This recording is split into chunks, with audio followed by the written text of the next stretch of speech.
Awali ya yote nianza kwa kuwapongeza uongozi wa JKT Tanzania kwa kuwa na uwanja mzuri wa aina hii ambao tumeuona leo, uwanja ambao umekamilika. Mwaka jana msimu uliopita tulikuja hapa Simba Sports kucheza na JKT, tulisimama karibia watu wote ukitoa VIP kwa sababu uwanja haukuwa na majukwaa, lakini within a short period of time wameweza kupambana na watu wote ambao wameingia uwanjani hii leo wamepata nafasi ya kukaa, na bado uwanja unaendelea kutengenezwa na kurekebishwa.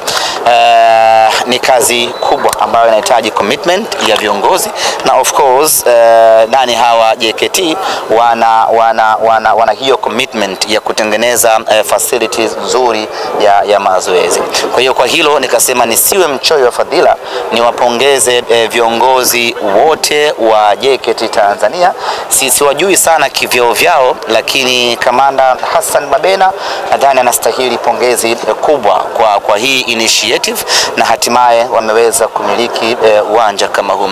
Niseme tu kwamba kwa sisi ambao tuna exposure kubwa ya kusafiri sehemu mbalimbali duniani, jeshi ni katika taasisi ambazo zinamiliki viwanja vingi, viwanja vikubwa. Kwa mfano tuko wale ambao tumekwenda Misri mara kadhaa, tumeshuhudia viwanja vingi, asilimia takriban 80 mpaka 70 viwanja vinamilikiwa na jeshi, tena viwanja vizuri kweli kweli. Kwa hiyo kwa hapa nilipongeze jeshi la kujenga taifa JKT kwa hiki ambacho wamekifanya, wanastahili pongezi na wasiishie hapa, kwa sababu kila mkoa kuna kambi ya jeshi.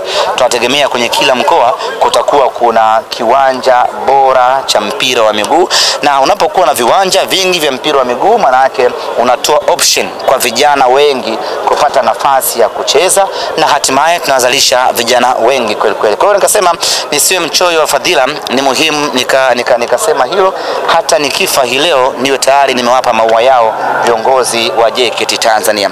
Kurudi kwenye mchezo, the game was very tough.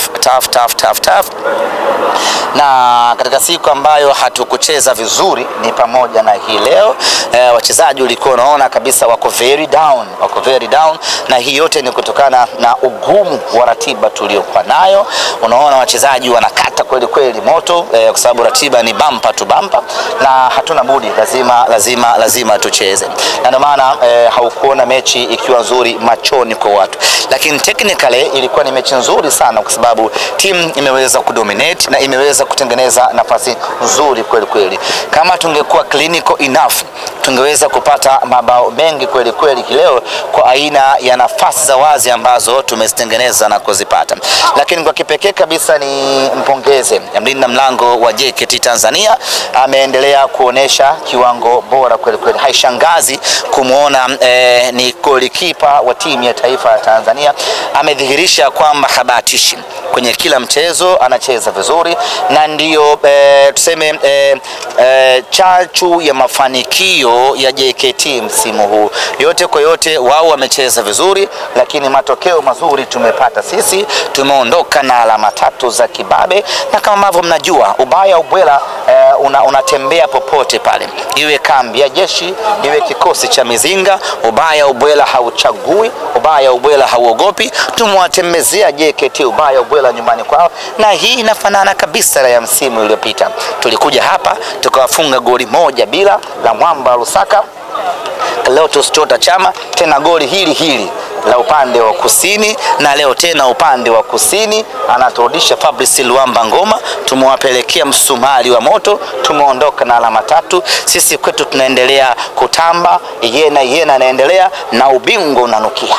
Msemaji Joshua Mutale amewaka leo. Joshua Mutale ametuonesha kwa nini tulimtoa Power Dynamos ya Lusaka na kumleta nyumbani Tanzania, Dar es Salaam kwa Simba Sports.